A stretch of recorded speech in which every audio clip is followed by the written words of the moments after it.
तो साल के पहले हफ्ते यानी कि 8 जनवरी को ही यश के बर्थडे पे KGF 2 के 4 साल बाद टॉक्सिक का fairy tale for grown ups का फर्स्ट लुक ग्लिम्स रिलीज होता है और रिलीज होते ही ये चीज इंटरनेट पे आग लगा देती है। इतने सारे नए रिकॉर्ड्स बनते हैं टूटते हैं कि कोई सोच भी नहीं सकता। 24 आवर्स में 200 मिलियन प्लस व्यूज और 5.5 मिलियन लाइक्स। इंट्रोड्यूसिंग रहा है ग्लिम्स पे 48.77 मिलियन व्यूज के साथ ये इंडियन सिनेमा की the most viewed first glimpse बनने का रिकॉर्ड भी बनाती है। 100 आज भी इसे सॉफ्ट कॉर्न मूवी कह रहे हैं तो कुछ लोगों को VFX कुछ खास पसंद नहीं आ रहा है। पहले कर्नाटका फॉरेस्ट डिपार्टमेंट वाले फिल्म के अगेंस्ट केस ठोकते हैं और फर्स्ट ग्लिम्स आने के बाद ही क्रिश्चियन कम्युनिटी वाले ऑफेंड हो जाते हैं। ऊपर से जहां ऑफिस वाले छुट्टी नहीं देते वो तो मैंने फिर से दादी मारती तब जाकर दिए डिटेल वीडियो ला पा रहा हूं। लेकिन इतना प्राउडली कह सकता हूं कि टॉक्सिक के बारे में यूट्यूब पे शायद ही किसी दूसरे ने इस तरह की डिटेल वीडियो बनाई होगी। तो इसलिए सबसे पहले बात करेंगे टीजर एंड ऑनगोइंग थ्योरीज पे। तो इसके लिए आपको थोड़ा फ्लैशबैक में ले चलता है कि गोवा पोर्तुगीज रूल में था टिल लिबरेशन 1961। तो वहां पे क्लैंडस्टाइन गैम्बलिंग स्पॉट चलते थे, मतलब चोरी छुपे लोकल्स और टूरिस्ट और हिप्पीज लोग मिलकर डिफरेंट टाइप का जुआ खेलते थे। कोई ऑर्गेनाइज कैसीनो वगैरह नहीं होता था। और 1950 यानी कि पोर्तुगीज गोवा दमन and Diu public gambling act 1976 बनाया जाता है। शुरुआत में इसमें गैम्बलिंग अलाउड नहीं होती, लेकिन 1992 एंड 1996 में कुछ अमेंडमेंट्स किए जाते हैं जिसके बाद कैसीनो का रास्ता वगैरह साफ होता है। तो ये हो गई पूरी हिस्ट्री। अब टीजर पे आते हैं। तो देखो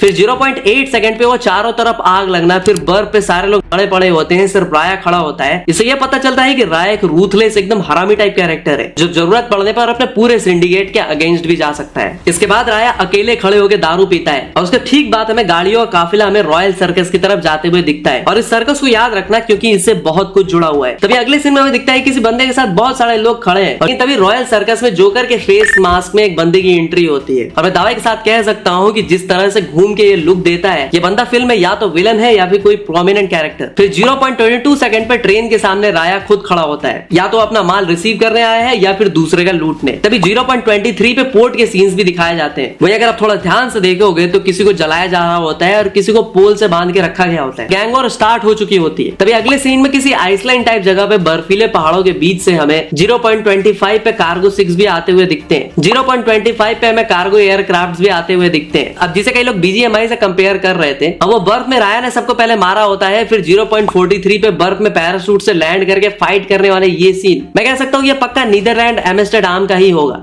उस जोकर को ब्रूटली जिस तरीके से मारता है विस्टोस के अभी भी राया के सामने कोई भी दूसरा गैंग या गैंगस्टर टिकने नहीं वाला। और शायद ये जोकर के फेस मास्क वाला बंदा वही है जिसके ब्यूरियर में राया गाड़ी लेके जाता है और पहले टपाटप करता है, फिर बूम, जो कि हम राया नाम। अब इस 20 फरवरी वाले टीजर की बात करें तो जबकि आजकल बड़ी फिल्मों में स्टार पावर का हल्ला पहले दिन से ही शुरू हो जाता है, लेकिन गीतू मोहनदास एंड यश की टीम ने एक सोची समझी स्ट्रेटेजी यूज करी है। एक्चुअली KGF के बाद यश की इमेज एक लार्जर देन लाइफ हीरो की बन चुकी है और मेकर्स जानते हैं कि भी ऑडियंस सिर्फ यश को देखने के लिए ही एक्साइटेड है। अगर वो बाकी एक्टर्स जैसे कि नयनतारा या कियारा आडवाणी जिनकी सिर्फ रूमर्स है उनको दिखा देते तो फोकस डिवाइड हो। और आपने नोटिस किया होगा बड़ी फिल्में यानी कि पुष्पा 2 या फिर जवान वगैरह में इन लोगों ने अपनी कास्ट को एक साथ रिवील नहीं करा था। इन लोगों ने भी एक लेयर्ड अप्रोच फॉलो करा था। फेज 1 में title and hero look, phase 2 में द लीडिंग लेडी रिवील किया था, फिर फेज 3 में एंटागनिस्ट यानी विलेन रिवील हुआ था और इस तरह फिल्म की हाइप बनी रही थी। तो अब बात करते हैं धुरंधर क्लैश से इंपैक्ट ऑन कलेक्शन पे। तो देखो धुरंधर 2 और टॉक्सिक क्लैश 2026 का सबसे बड़ा सिनेमैटिक शोडाउन होने वाला है। दोनों फिल्में 19 मार्च को रिलीज हो रही है और इसका इंपैक्ट बॉक्स ऑफिस पे काफी बड़ा होगा। धुरंधर 2 इसका पहला पार्ट एक फेनोमेनन था जिसने हिंदी वर्ल्ड में रिकॉर्ड ब्रेकिंग कमाई की। तो सीक्वल होने के नाते नॉर्थ इंडिया और मल्टीप्लेक्सेस पे इससे ज्यादा स्क्रीन मिलने की उम्मीद है, लेकिन गल्फ कंट्रीज में बैन होने की वजह से फिल्म को कुछ नहीं मिलने वाला। और एक शॉकिंग बात बताऊं, धुरंधर पार्ट 1 ने कर्नाटका में 70 करोड़ का बिजनेस किया था। अगर सीक्वल भी वहां पे चलती है तो यश के घर में जाकर के टॉक्सिक के बिजनेस में किया था। अब देखो ट्रेड एक्सपर्ट्स का मानना है कि इंडिया एक सुपर रिच कंट्री नहीं है जहां हर कोई एक हफ्ते में 2-2 महंगी टिकट्स खरीदे,